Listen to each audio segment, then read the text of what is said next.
to another episode of Smoke World. I'm your host, Stone.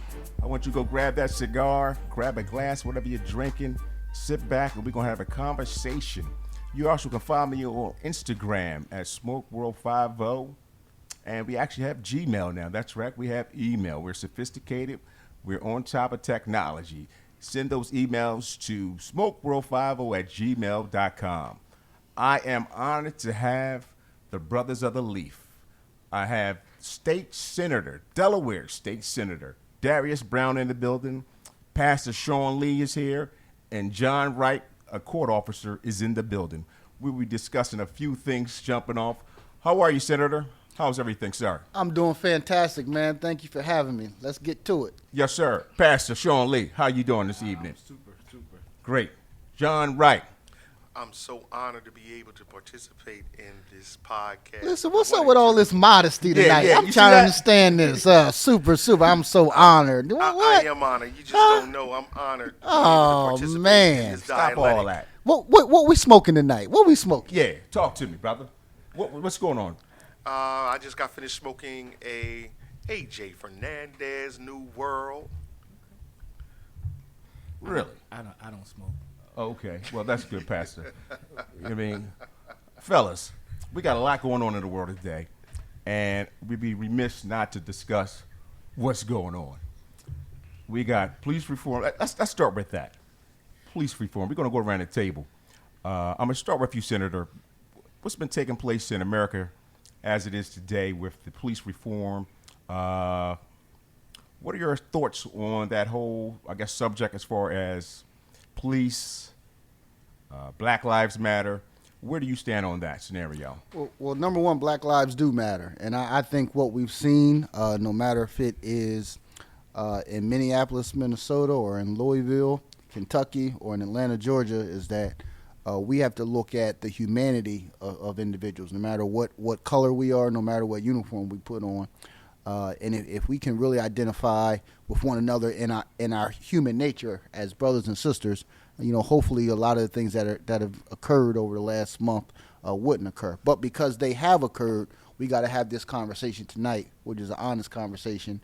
How the community interacts with the police, how the police interact with the community, and how we can improve the relations with law enforcement, and hopefully no more black lives, or particularly black men, die at the hands of law enforcement. Oh, that's great. How about you, Pastor?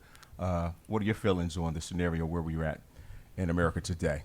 Well, we're in one of the most pivotal points, I think, in American history, that we're at a place where, as Darius said, Black lives do matter. I hear some people say all lives matter, but we're being specific right now to Black lives because we are the ones that are being, killed and followed and all the different things that happen to us out in the street. So, with that said, I think that it's time for us to make sure that we're in a position to change some things. We're in a position to make things lighter for those that are behind us. I think that we walked long enough. You know what I mean? I think that we. Oh, absolutely. I think that we, We've been doing this a long time. Yeah, some things have not changed. Yes, we prayed long enough, but I think now it's time for action. Amen on that. How about you, Mr. Wright? What are your thoughts on where we're at today as far as Oh my goodness! I'm going to build on Senator Brown's premise regarding Malcolm Little, El Haj Malik Al-Shabazz, or as we know him as Malcolm X, when he presented his proposal to the United Nations in regards to humanity. Humanity now has become something that is archaic, where one's personal feeling is more relevant than the moral and ethical aspect of humanity, as well as the economic aspects and structures and so on and so forth. So yes, absolutely. Humanity should be paramount as far as one's morality and thinking. So yes, there is an issue with humanity, right? right now. Okay, now for disclaimer and disclosure, being a former police officer, I gave this a lot of thought. What would it take right now for police and community to be able to come together to bridge that gap? I really, I think, to me, I'm gonna say it's a hard answer for that question, but I wanted to get an idea as far as, again, where we're at, how do we get here, or again, has this just been something going on for decades? Again, we marched in the 60s for civil rights. We're here in 2020, pretty much doing the exact same thing, asking for the exact same thing. Well, policing never stopped. In other words, the aspect of the way they view the black man or the black person, it has never stopped. So that's, you said, where did it start? Well, it always was there. That's what I'm saying. So that question becomes, nothing has changed since. I guess the idea of police, we got to understand where policing came from. It was a slave patrol scenario back in slavery, where these individuals were assigned to catch slaves. So that whole system is still in place. And the question, I guess, is, can we fix that? How do we fix that? And what would it take to fix that? Anybody can take a shot at that. Well, I'm a pragmatist. What I mean by that is that I'm credentialed in criminal justice. I've also have a legal studies degree, which is the precursor to being an attorney, barred in Delaware. Damn. Hold on. Yo, I know. okay. Hold on. Wow, he had his Barry White on him. Okay. Yeah, I went very non-melanated. I got right real now. quiet in here. Quiet here. I'm like, oh. The reason why I say Why am I this team? the reason why I say I'm a pragmatist is that in these circles and our host, he already knows me. My over-ending presentation is you need to understand the anthro-historical pathology of policing. The host, Brother Stone, as well as a prior guest by the name of Keith, we call him Chief Keith, already let you know what policing started, how policing started. But we also got to deal with the current errors of policing. At one time, in the early 20th century, there was community policing, meaning you had the Irish, you had the Italian, you had the Polish, you had, and now I'm speaking Wilmington now, you had the German, who had police officers who policed their neighborhoods. They would sit down, officers would sit down and communicate with the community. You had the grandmother or that old moms who saw what was going on, presented a dinner to a police officer who was policing that particular area, and that grandmom let that police officer know what was going on. That person over here selling alcohol, prohibition. That person over here selling opium, snow, whatever, selling alcohol, whatever. Then it transcended into professional policing, where you had these police officers, not these, but police officers that sit in the car, and their administration had them sitting in cars filling out tickets, narrative reports, X, Y, and Z. I'm going to give props to a current Wilmington police officer by the name of Joshua Morris. If you don't know, he's been on ESPN, CNN, doing an exemplary job regarding what true and pure community policing is. Connecting with the community, as they did back in the early 20th century. So therefore, that's what needs to go back. In fact, there was a recent interview by the captain of Camden Police, and he's walking the streets with his cadre and communicating with the community, so on and so forth, just to build a sense of trust and hopefully consistency with the community. And that's what's needed, especially in urban communities. Just to jump on that a little bit, because I didn't get the background. going back to you, brother Wright. Where did you grow up? You grew up in Wilmington. Yeah, give a little background. I'm gonna go around the table to get a little background to give the folks a little bit of pedigree of who you are, where'd you grow up, because I think that's going to give you a perspective. I'll give the audience a perspective of how do you view police, what were your interactions with police, and pretty much where we're at today. So just briefly. It's going to be real brief. It's going to be real brief. I was raised in a single-parent household where I didn't know my father until I was 25, married with 2 kids. I was raised between 2 neighborhoods. I was raised with my grandmother on the hilltop of Wilmington, the 7th and between Van Buren and Harrison, in a diverse neighborhood, specifically specifically Puerto Ricans, Guatemalans, Spanish-speaking people. Then when my mother decided she wanted to move out of my grandmother's household, I lived in the north side, but specifically raised in Riverside, which is the housing project. But I never wanted to stay in Riverside.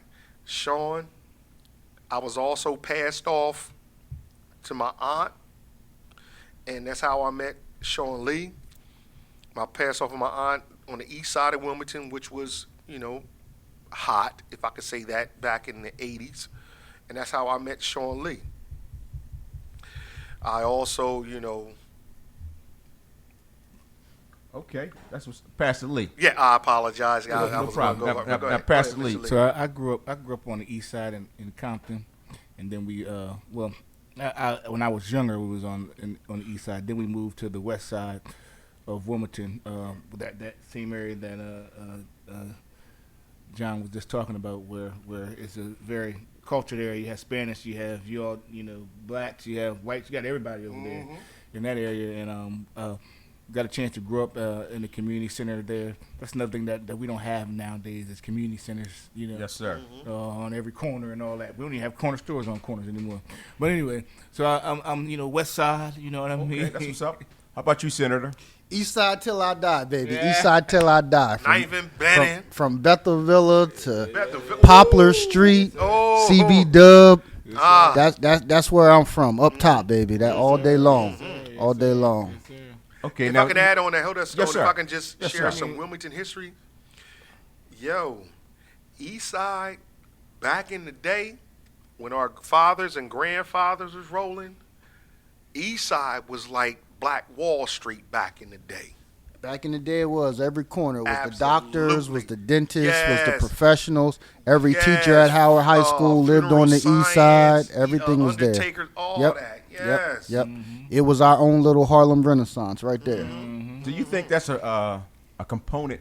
I grew up in Philly, and I grew up in Logan, and we had the meat market, the arcade, the ice cream stores on each corner. Do you think that's a component that's kind of missing today? Do you think that affects what's taking place? Is like Pastor, you mentioned the community centers. We had the PAL Center. I mean, yeah, we have a lot of stuff going on. I mean, I just want to piggyback. You said you're from Philly. I mean, and Stone rides to Philly to get Morton salt. We sell it right here at the Acme.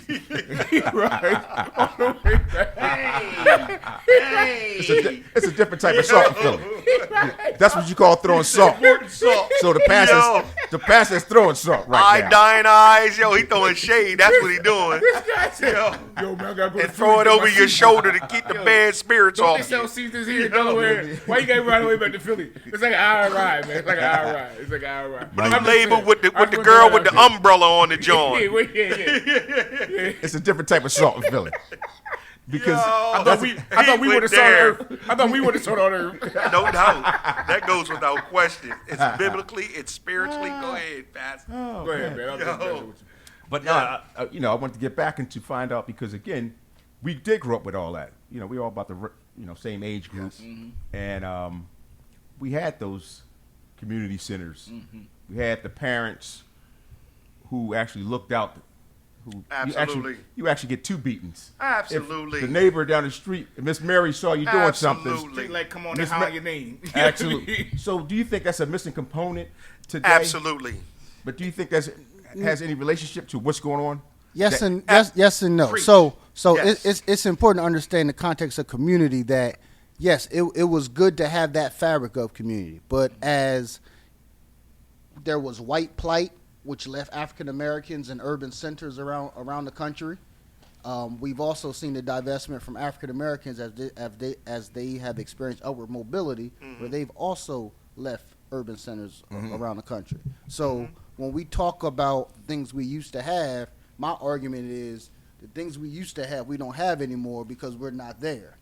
Like in the historical context, I would say East Side is an African American community because that's my context. Gotcha. But if you peel that onion back a few layers, you'll realize that East Side was a community where Italians used to live, or where Polish used to live. Go ahead, or in preach. the Southbridge area of Wilmington. Yes. So when we talk about community, it is definitely generational and in context. And I understand how we talk about, there were mothers on the block that corrected kids and all those type of things. But going back to how we opened, that correction from them should not, or lack of that correction currently for young people in inner cities should not give us reason or legitimize or substantiate the mistreatment of African American males and individuals when they come in contact with law enforcement. Law enforcement is to serve and protect. The prison system was to be a correctional facility. It is no longer that. So we have these institutions that are supposed to protect us, to serve us, and correct us when we go left, and they're not doing those things anymore. I just think it's based on economics.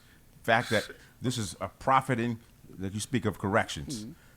That's billions of dollars that go into this particular system. Absolutely. I mean, whether it's corrections and you look at it and say, okay, how much does it cost to have someone in prison per year versus how much it costs to actually educate someone per year, and you see the disparities, but we're willing to put those extra thousands of dollars per individual, into a correctional facility because they're providing free service. They're providing really slave labor while they're in prison. So those are the things we have. Those are the things we got to get to and really talk about. But at the same time, I agree that every parent should be responsible for their child. And as we've seen over the last 3 weeks, as people are marching, I support the march. I support the peaceful protest. I support all of that. I don't support rioting, and I don't support looting. And at some point, if there are children out there peacefully protesting and doing all they're doing, and it turns to rioting and turns to looting, then I'm saying parents need to come get your kids. And I left the expletive out of that. Yes. Like, if I can add on, like if there was when Baltimore was rioting based off of Freddie Gray, Absolutely. and you saw the video of the parent grabbing her child off the block, yada yada yada. Absolutely. Absolutely, Yeah, that's absolutely. But there's also a historical aspect. In this panel, we have an African American panel right now, and I know this African American panel has a sense of who they are in the sense of Kuji Chagalea, which is the second principle of Kwanzaa, which is more spirituality. Speak it, man. Preach, man, preach. Go ahead.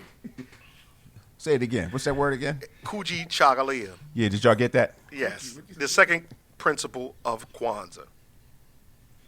The point I'm trying to make is building off what honorable senators had spoke.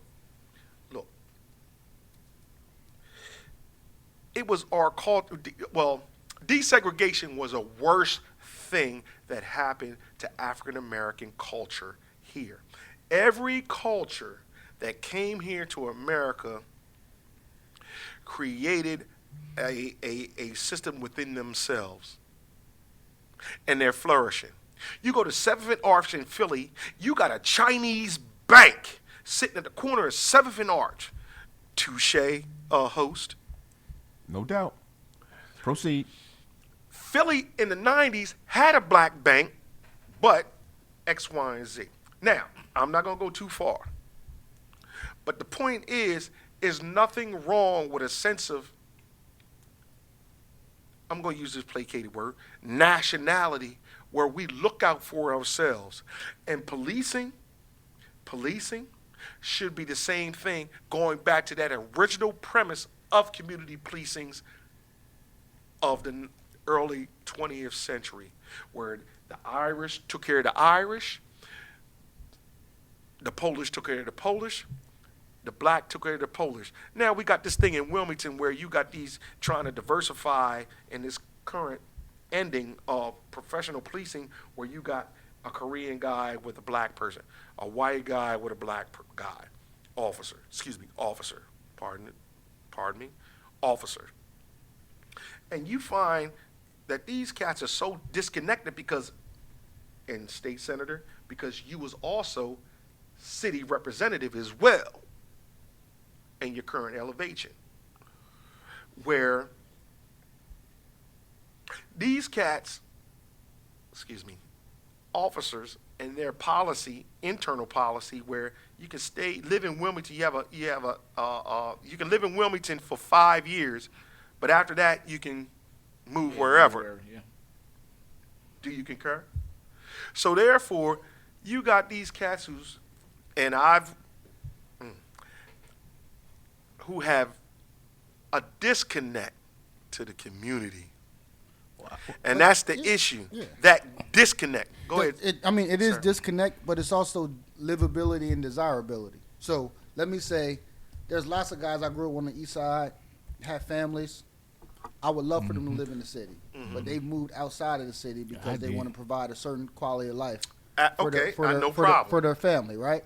Right. And there's also the question of livability and desirability, because the city housing stock is not something that's desirable for someone to have, their 2,800 square foot home with 4 bedrooms and 3 bathrooms. And a certain level of acreage. Right. So there's also the context of, if the city is going to, retain people at a certain economic level, then there also has to be certain amenities, quality of life things that the city develops, over a period of time to be able to retain those people, whether they are professionals in law enforcement or government or business, what have you. Otherwise, they are going to divest from the city because they don't have those same things that county and suburbia may have. Well, I can say two things. One is the reason why I moved out of the city was you don't like black people. No, that's not true. I love my African Americans. Mega loves the African Americans. My son was around 5 years old, and I was living with my mom at the time. Just went through a divorce and everything, and he was up the street playing with the kids on the block. You know what I mean? He's out there. Back then, there was a lot of kids on the block. They just having a good time. Joker rides by. And does a drive-by, shoots the Joker right there dead in front of my son. And they telling my son, run to the house. So he's running, Desmond running down the street to the house and everything. That's when I decided, I said, you know what? I was standing there, trying to be close to my mom, but I was like, I can live wherever I want. We getting out of here. And I ended up moving out, the suburbs. And And then came back. I ain't been back since. But the other thing, I was walking out the house and Cindy was saying, she brought up a point, about this, about the policing budget. And I haven't been following too close lately, but she was like, I don't like them taking the money. Who's going to police? We need policing. They want to allocate this money everywhere else, but they need that money to go towards, because they're going to have to call somebody when something happens. So what's going to happen then? Well, that's a good question. The slogan, defund the police, is a slogan. It's a bad slogan. And again, you hear it screamed across the U.S., defund police. And we probably talk about police reform, but police reform has been taking place for several decades. So it's more so, how will we allocate that money to resources that would better serve the community? Reappropriation of resources. Yes, sir. Absolutely. It is not defunding police. I'll tell you, the great thing about a week and a half ago, Mayor Muriel Bowser in D.C., when she wrote the words "Black Lives Matter," yes, along the street, leading to the White House. Yes. It was a message that was not just received by black people. It was a message that was not just received by those within America, but all over the world, accepted that message, supported that message. And as we become very zealous around the issues, because we have trauma over the oppression that we've experienced for years and years and years. And so we find other individuals that have added on to that message, and literally now they've wrote defund the police right there in Black Lives Matter Plaza, right? Yes. And that takes away from the message of BLM. Yes. As much as I know they're doing it from a pure, genuine context, but in a macro, from a macro perspective, not a micro perspective, from a macro perspective, they are taking away from the progress, the understanding of the broader community of our humanity, when you begin to use language like that and become zealous about what we're trying to do instead of being intentional.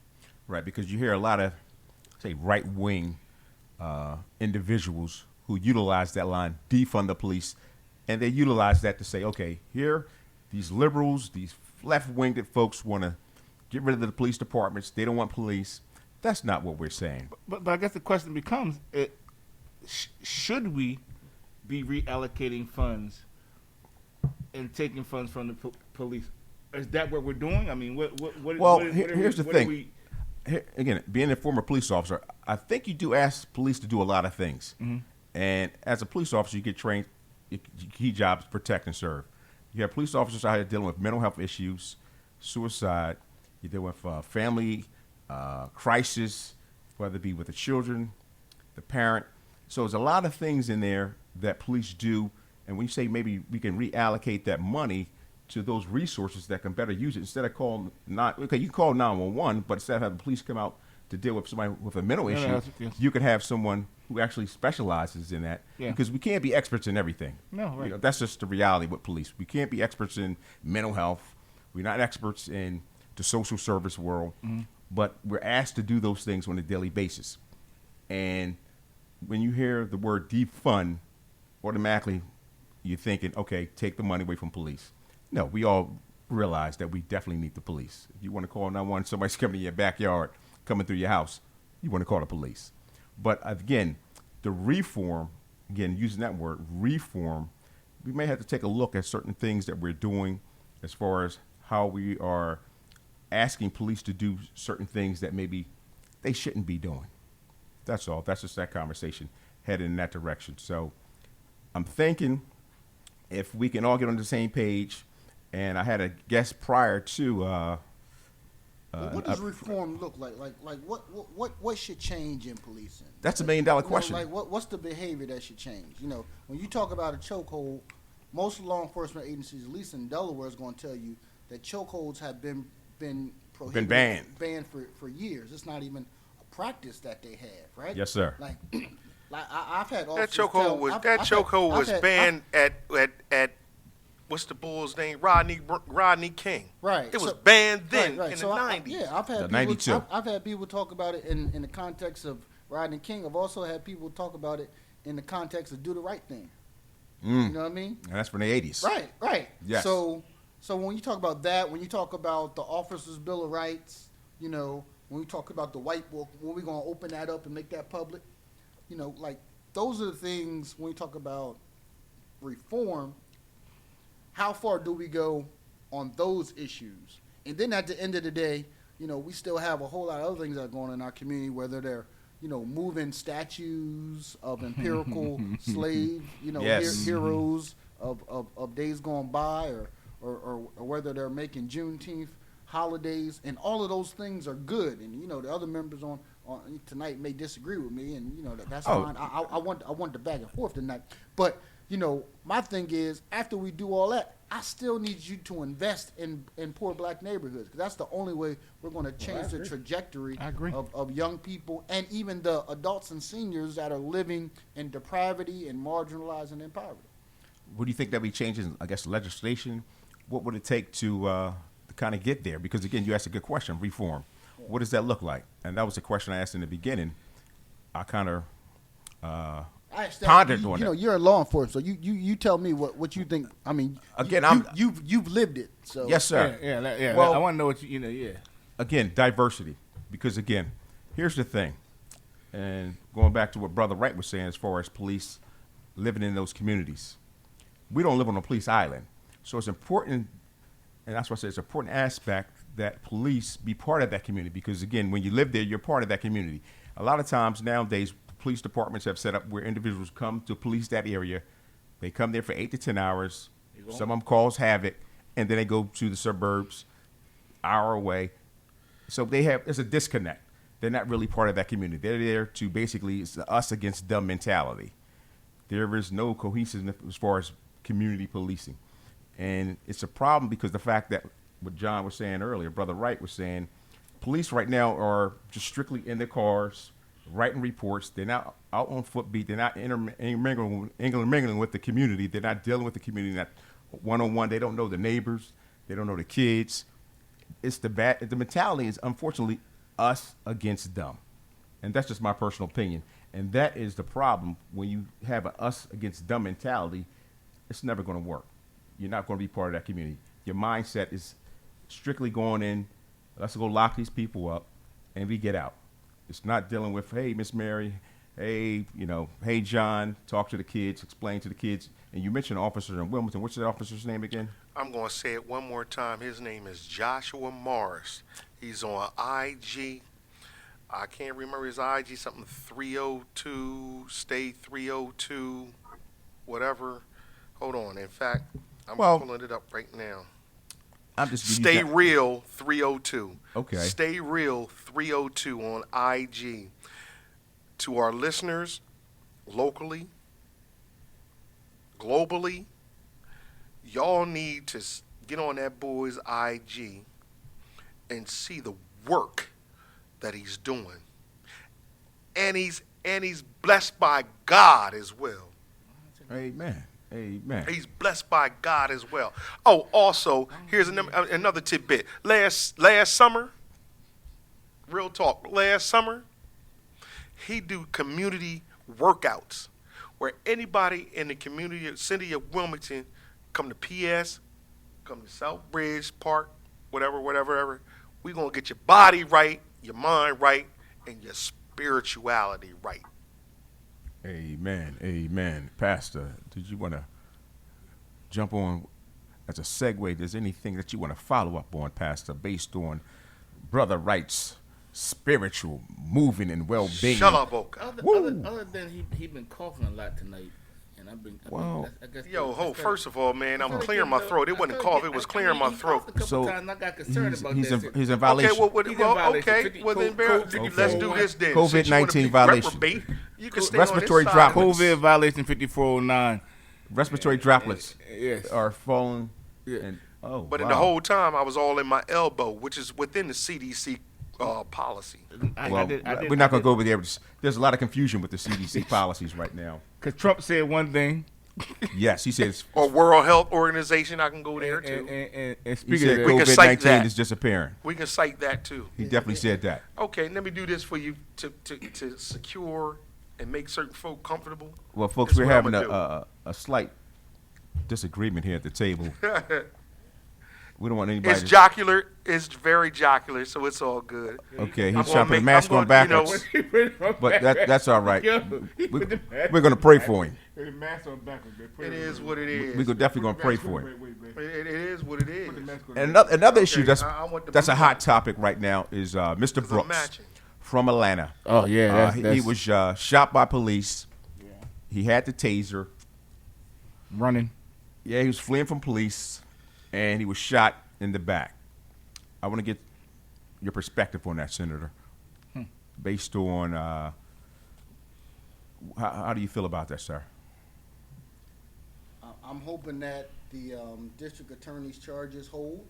I know that's not something that always occurs, but from all the video footage that has been shown thus far, it's disappointing to have the outcome that anyone, but especially a black man, has lost his life for being intoxicated, inebriated, and falling asleep in the drive-thru at Wendy's.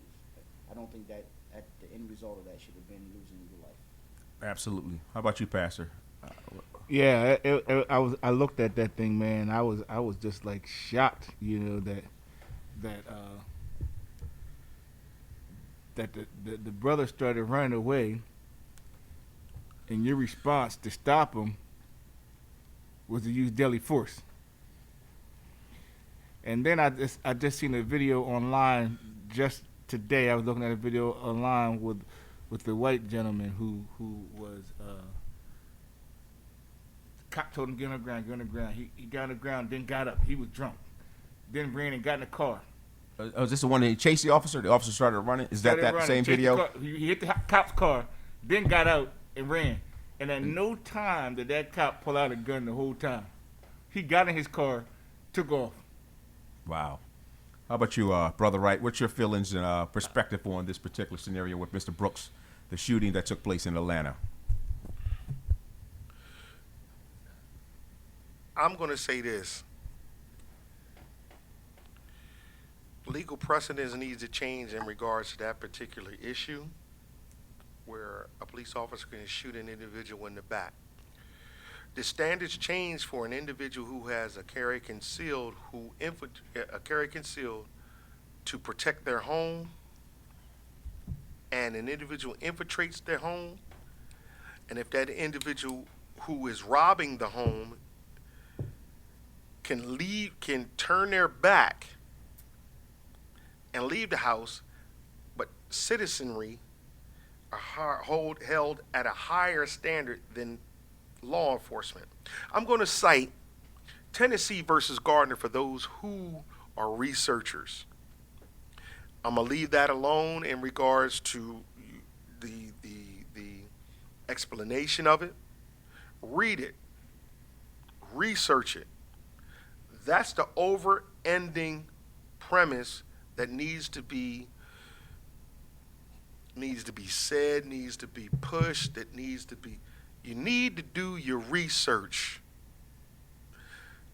so that you will be aware and know how to navigate through this difficult time.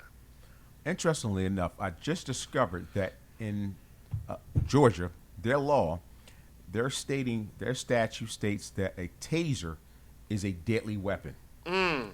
That's a little confusing for me as a former police officer because the taser for us is something that we use. Well, within the continuum.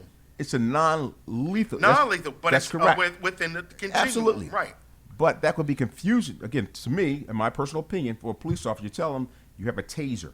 You use your taser so you don't have to kill anyone to get the person to comply. Non-lethal. But in the state of Georgia, the taser is actually defined as a lethal weapon. So therefore, now, again, this is the argument I'm hearing currently. This is the argument that the officer perceived Mr. Brooks as a threat because he had a taser, and that taser in the state of Georgia is deemed a lethal weapon. Interestingly enough, about 2 weeks ago, if you recall, in Atlanta police pulled two young students, college students, from a vehicle, tased them. And at that point in time, the DA stated that was a lethal weapon, that being the taser.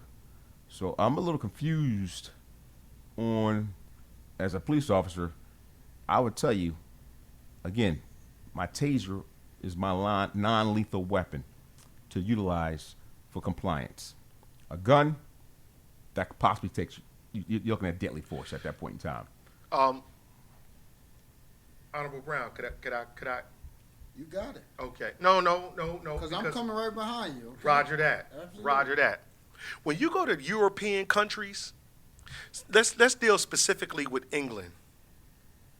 When you look at the history of the English law enforcement, they call them peelers, they call them coppers.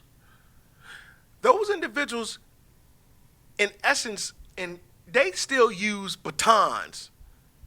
When it gets to a certain level of threat, specifically national threat, that's when they start using their weapons of choice, specifically projectile weapons of choice. Hold on. When you go to India, they still using sticks, baton, sticks, whatever. Only in America, and I may sound nationalistic, whatever you want to call me, only in America that using a weapon that discharges a projectile is that method of de-escalation. That taser, and you need to understand the history of what taser means, because taser is an acronym. When you understand what a taser is, that in and of itself, okay, could be usually, but it's a non-lethal. It's a non-lethal method of de-escalation. And that's the over-ending basic premise of law enforcement. It's about de-escalation of a situation. It doesn't cause you to take an individual's life. Now, don't get me wrong, terrorists, those higher levels, no problem. But the day-to-day law enforcement-ish, it doesn't need a discharging projectile to de-escalate a domestic situation. An individual, let me add this point. Real talk, and I'm going to be real.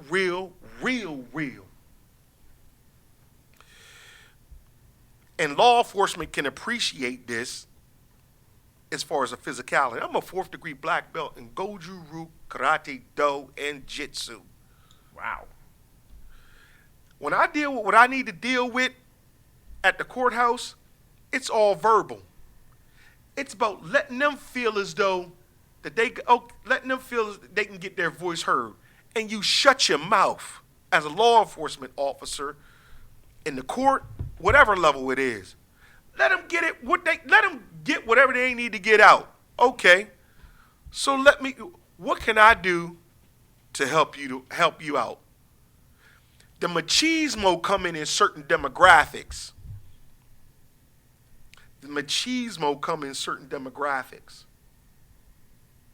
That's the issue. You got to keep your machismo out of it. We already know you a man. You already know you got a badge. You already sworn.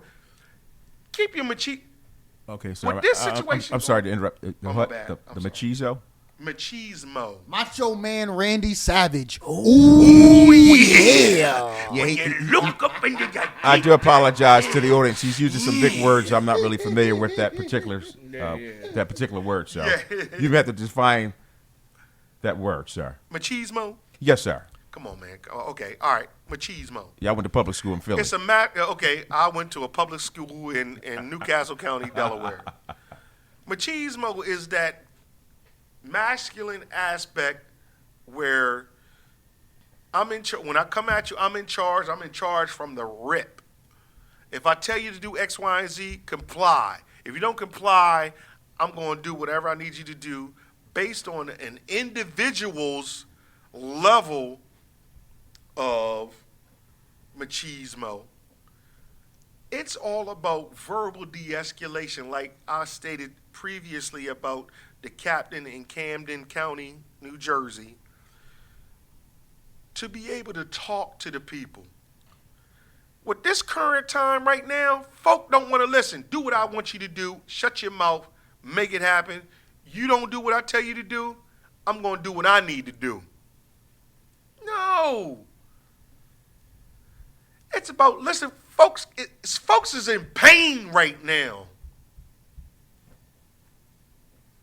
Because we have 401 years of oppression where folk ain't listened to us and placated us to pass like this June. Don't get me wrong. Good thing. But now the state of Delaware want to recognize Juneteenth. Hey. When we've been saying this, that's why we have August quarterly.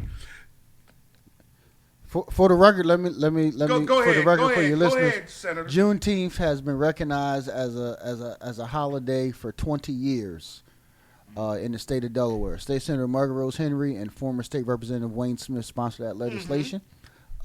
As it is going forward in the light of recent incidents, Governor Carney has announced today. He called me last night and let me know that he was announcing it today. Yes. Okay. That he was going to close state offices in recognition of Juneteenth on tomorrow. Yes. So it is my hope that everyone, black, brown, white, green, pink, purple, the whole Rainbow Coalition, educates themselves, informs themselves about Juneteenth, whether they are at work as private citizens and corporations and businesses, or as public sector employees that are off on tomorrow, that they would educate themselves on the history of Juneteenth. The Absolutely. Delaware Juneteenth Association tomorrow will be celebrating their 26th anniversary. So for 26 years, founded by Mr. Bernie Wilkins from Southbridge. Okay, let me ask you. I'm sorry to interrupt you, sir. Yeah. Yes, sir. Preach it. 26 years ago. Bernie Wilkins started Juneteenth Association to Gotcha. recognize the history and the significance of Juneteenth. And 20 years ago, As it pertains to Del- Wilmington, Delaware? for the state of Delaware. State of Delaware. I apologize. Yeah. State of Okay, Delaware. Yeah. but now Roger that. tomorrow, Yeah. Roger that. offices, state offices, courts Will be closed. Will be closed. Mm-hmm. So, do you believe that what's been going on, the protesting, has an effect on It has brought awareness, but again, I don't want this to become commercialized like Dr. King, like Veterans Day, President's Day, and Yes. everything Yes. else.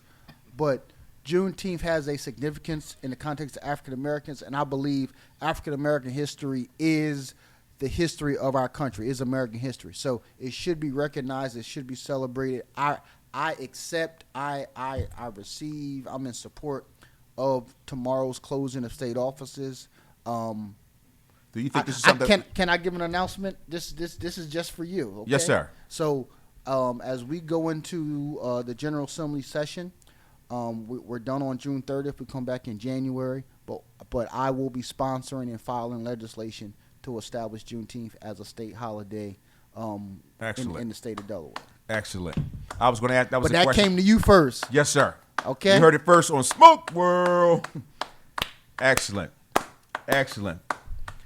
All right, fellas. Was there anything else that we need to discuss that we haven't maybe touched on? That anybody has? What's your real name? Excuse me. Who's asking? Stone, my whole thing, and I want to thank you for allowing me to be here tonight and having Absolutely. fun That with was the real fellas. nice. Absolutely, You sir. know, this is the Absolutely. most comfortable interview I've had because everything else is in a formal context. So Yes. thank you so much for that. No, I thank you, sir. Thank you for so joining me. My whole thing for all your listeners is, you know, the revolution will not be televised, and the movement cannot become a mausoleum. So we got to keep pressing. We got to continue to make progress, and that means that, you know, come November, we need to recognize and understand that our vote is the vaccine for Oh, change in our country. Yes. Yes. Thank you, sir. How about you, Pastor? Anything you want to close out with, sir? I think Senator said. Oh, he did definitely do that. Brother John Wright. I'm going to say 3 quick points. Know your history. Know where you came from. Know where you're going. So that's our second. Because if you don't know my the spirit of Sankofa, which is an African American-ish, my soul. of looking back into history to see where you're going, you need to handle that business if you don't know. My soul. Yo, folks, I appreciate you. Gentlemen, I thank you for coming out and sitting down with me on another episode of Smoke World. Well, folks, you heard it first. I thank the Senator, Darius Brown, Pastor Sean Lee, John Wright, and I'm your host, Stone. I will see you on the other side, folks. Peace.